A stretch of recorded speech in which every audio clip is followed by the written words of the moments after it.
Welcome students. आज हम class 10th की हिंदी बुक क्षितिज के काव्य खंड के फर्स्ट चैप्टर पद की संदर्भ सहित व्याख्या करेंगे। तो इसमें 4 पद हैं। आप वीडियो ध्यान से देखना, क्योंकि अगर आप अच्छे से सभी पदों का अर्थ समझ लेंगे तो आपको इस पार्ट से रिलेटेड किसी भी क्वेश्चन का आंसर अच्छे से समझ में आ जाएगा। और हाँ, पहले एक ज़रूरी बात, अगर आपने चैनल को अभी तक सब्सक्राइब नहीं किया है तो आप चैनल को सब्सक्राइब कर लीजिए, जिससे आने वाली सभी वीडियो की नोटिफिकेशन आपको मिल सके। तो चलिए स्टार्ट करते हैं। तो पद का अर्थ समझने से पहले कुछ बातें जान लेते हैं। ये जो पद हैं ये सूरदास जी द्वारा रचित हैं, और सूरदास जी ने मेनली 3 ग्रंथों की रचना की है, जिनके नाम है सूरसागर, साहित्य लहरी और सूरसारावली। और इनकी जो भी रचनाएं हैं वो सभी ब्रज भाषा में है, यानी इनकी काव्य भाषा है ब्रज भाषा।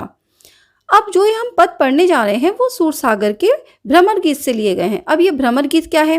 देखो, जब श्री कृष्ण जी मथुरा चले गए तो वो लौटकर नहीं आए, और इधर गोपियां जो श्री कृष्ण जी का इंतजार कर रही थी कि कृष्ण जी कब आएंगे, पर कृष्ण जी ने स्वयं न आकर अपने मित्र उद्धव को भेजा योग का संदेश देकर कि अब गोपियां श्री कृष्ण जी को भूल जाएं और योग की तरफ यानी ईश्वर की तरफ अपना मन लगाएं। पर गोपियां जो थी वो तो श्री कृष्ण जी से बेहद प्रेम करती थी, तो उन्हें उद्धव का जो ये योग संदेश था वो बिल्कुल भी पसंद नहीं आया। अब ये जो बातें हो रही थी उद्धव और गोपियों के बीच, तो वहाँ उसी समय क्या होता है, एक भंवरा आ जाता है। तो गोपियां जो हैं उद्धव से सीधी सीधी तो कह नहीं सकती थी कि हमें ये योग संदेश पसंद नहीं आया, तो वो क्या करती हैं कि भंवरे के बहाने वो उद्धव जी पर व्यंग्य बाण छोड़ती हैं। यानी कह तो रही थी वो भंवरे को संबोधित करके, पर वो जो बातें थी वो सब सुन रहे थे उद्धव जी। तभी का ये प्रसंग है। तो चलिए पहले पद का अर्थ देखते हैं। तो अब इस पद का अगर आपको प्रसंग लिखना है तो आप क्या लिखोगे कि प्रस्तुत पद कृष्ण भक्त सूरदास द्वारा रचित सूरसागर के भ्रमर गीत से लिया गया है। गोपियां कृष्ण के मित्र उद्धव पर व्यंग्य करती हुई कहती हैं। तो अब पद स्टार्ट करते हैं। उधो तुम हो अति बड़भागी। गोपियां कहती हैं, हे उद्धव तुम तो बड़े भाग्यशाली हो। बड़भागी, बड़भागी का अर्थ है भाग्यशाली, कि हे उद्धव तुम तो बड़े भाग्यशाली हो। तो गोपियां जो कह रही हैं वो उनको वास्तव में नहीं कह रही है कि हाँ उद्धव तुम बहुत भाग्यशाली हो। गोपियां उन पर व्यंग्य करते हुए कहती हैं कि हे उद्धव तुम तो बड़े ही भाग्यशाली हो।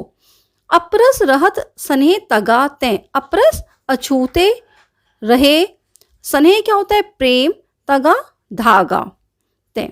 तो अपरस रहत स्नेह तगा तैं, तुम कृष्ण के निकट रहकर भी उनके प्रेम रस में नहीं डूबे। वो उन पर व्यंग्य कर रही हैं कि तुम कृष्ण प्रेम से सर्वदा अछूते रहे, तुम्हें कभी कृष्ण प्रेम के धागे में तुम बंधे ही नहीं, तुम्हारे मन में कभी कृष्ण के प्रति प्रेम उत्पन्न ही नहीं हुआ। नाहीन मन अनुरागी, तुम्हारे मन में कृष्ण के प्रति कभी अनुराग उत्पन्न हुआ ही नहीं। पुरइनी पात रहत जल भीतर। तो अब गोपियां एक उदाहरण के माध्यम से उद्धव पर व्यंग्य करती हैं कि तुम एक कमल के पत्ते के समान हो, जो जल के भीतर रहकर भी जल से ऊपर रहता है। पुरइनी पात रहत जल भीतर, कि जिस प्रकार एक कमल का पत्ता जल में रहकर भी जल से बाहर रहता है, इसी प्रकार तुम कृष्ण के साथ रहकर भी उनके प्रेम से अलग रहते हो। ता रस देह ना दागी, तुम्हारे शरीर पर कृष्ण प्रेम का कोई दाग तक नहीं है। जो जल महा तेल की गागरी, बूंद न ताको लागी। अब गोपियां एक अन्य उदाहरण के माध्यम से उद्धव पर व्यंग्य करती हैं कि गोपियां उद्धव पर व्यंग्य करती हुई कहती हैं कि जिस प्रकार जल के मध्य रहते हुए भी तेल की गागर पर पानी की एक बूंद नहीं टिकती, कि जिस प्रकार तेल की गागर होती है, अगर उसको जल के अंदर डाल भी दिया जाए और जब हम उसको उठाते हैं तो उसके ऊपर पानी की एक भी बूंद नहीं होती, उसी प्रकार तुम पर भी कृष्ण प्रेम की कोई बूंद नहीं है, तुम पर भी कोई कृष्ण प्रेम का असर नहीं दिखाई देता। प्रीति नदी में पाँव न बोरियो, यानी इसका अर्थ है कि अरे उद्धव तुमने तो प्रेम की नदी में कभी पैर डुबाया ही नहीं। दृष्टि न रूप परागी, तुमने उस ओर देखा ही नहीं है, अर्थात तुम्हारी दृष्टि कभी कृष्ण के रूप पर पड़ी ही नहीं। सूरदास अबला हम भौरी, गुर चाटी जो पागी। अब गोपियां अपनी स्थिति स्पष्ट करते हुए कहती हैं, अभी तक तो वो दूसरे उदाहरण के माध्यम से उद्धव पर व्यंग्य कर रही थी, तो अब वो अपनी स्थिति स्पष्ट करते हुए कहती हैं कि हम बहुत ही भोली भाली हैं। भोरी, भोरी का अर्थ होता है भोली भाली। तो वो अपने लिए क्या उदाहरण देती है? गोपियों ने उद्धव के लिए तो उदाहरण दिया है कि वह एक कमल के पत्ते के समान है, जो जल के भीतर रहकर भी जल से अछूता रहता है। वह एक तेल की गागर के समान है, जो जल में रहकर भी जिस पर जल की बूंद का कोई असर नहीं होता। अब गोपियां अपने लिए अपनी स्थिति एक चींटी के समान बताती हैं। गोपियां कहती हैं कि जिस प्रकार चींटी गुड़ में लिपटी रहती है, उसको खाती रहती है जब तक उसको वह मृत्यु को प्राप्त नहीं हो जाती, तो इसी प्रकार गोपियां कहती हैं कि हम एक चींटी के समान हैं और कृष्ण गुड़ के समान है। कृष्ण प्रेम में वह इस प्रकार अनुरक्त हैं जैसे चींटी गुड़ में पक जाती है। अब दूसरा पद देखते हैं, मन की मन ही माज रही। तो इस पद में गोपियां स्वीकारती हैं कि उनके मन की अभिलाषा उनके मन में ही दबकर रह गई है। वह कृष्ण के समक्ष अपने प्रेम की अभिव्यक्ति नहीं कर पाई, यानी कृष्ण जी से वो अपने मन की बात, अपने मन के प्रेम की बात कह ही नहीं पाई। कहिए जाए कौन पे उधो, ना ही परत कही, कि हमसे अपने प्रेम की बात कृष्ण जी से कहीं नहीं गई। इतने हम कहते तो इतने कृष्ण जी मथुरा चले गए, तो अब वह अपने मन की बात कृष्ण जी से कैसे कहे? अवधि आधार आस आवन को, तन मन विधा सही। हम उनके आगमन की अवधि को गिन गिन कर अपने तन मन की व्यथा को सहती रही हैं। यानी गोपियां कहती हैं कि हम उनके आने की इंतज़ार कर रहे थे, हम उनके आने के दिनों को गिन गिन कर अपने समय को काट रहे थे और अपने तन में, अपने मन में जो उनके कष्ट हो रहा था उसको अब तक सहन कर रहे थे। अब इन जोग संदेश नि सुनी सुनी, बिरहिनी बिरह दही। हम तो प्रतीक्षारत थी और तुमने अर्थात उद्धव ने हमें आकर योग का संदेश सुना दिया, और ये जो योग का संदेश सुनाया है इसे सुन सुनकर हम गोपियां विरह की अग्नि में जली जा रही हैं। चाहती होती गुहार जितहि ते, उतते धार बही।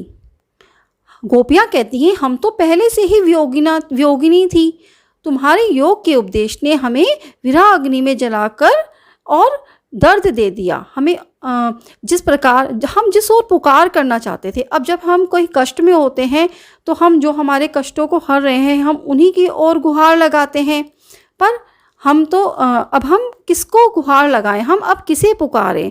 क्योंकि जिनके लिए हम गुहार लगाते वही हमारे कष्ट का कारण है।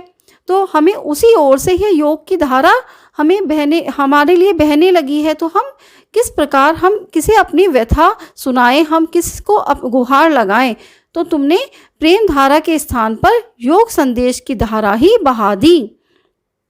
सूरदास अब धीर धरहि क्यों मर जादा ना लही।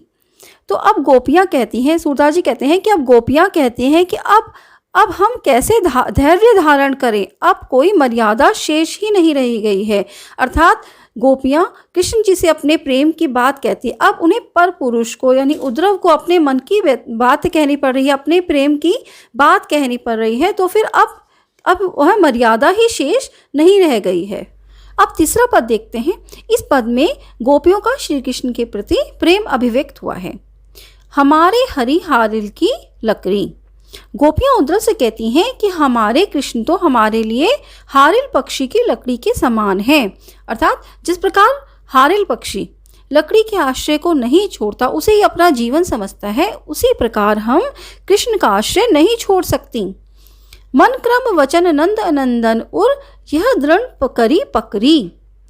हमने अपने प्रिय कृष्ण को मन वचन कर्म अर्थात पूरी तरह से पक्की तरह से पकड़ रखा है। जागत सोवत स्वप्न दिवस निसी काना काना जकरी। हमने तो सोते जागते दिन में रात में कृष्ण कृष्ण की रट लगा रखी है, अर्थात हम तो पूरी तरह से कृष्णमय हो गई हैं। सुनत जोग लागत है ऐसो ज्यों करो ककरी। तो अब गोपियाँ कहती हैं योग संदेश के बारे में जो उद्धव ने उन्हें सुनाया था।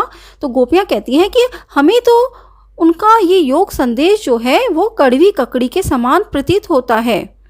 सूतो व्याधि हमको ले आए, देखी सुनी न करी। तो गोपियाँ कहती हैं हे उद्धव, तुम तो हमारे लिए ऐसी बीमारी ले आए हो। व्याधि का मतलब होता है बीमारी। तुम तो हमारे लिए ऐसी बीमारी ले आए हो जो हमने ना तो कहीं देखी और ना ही कहीं सुनी। ना देखी ना सुनी, यह तो सूर तिन्हीं ले सौंपो, जिनके मन चक्री।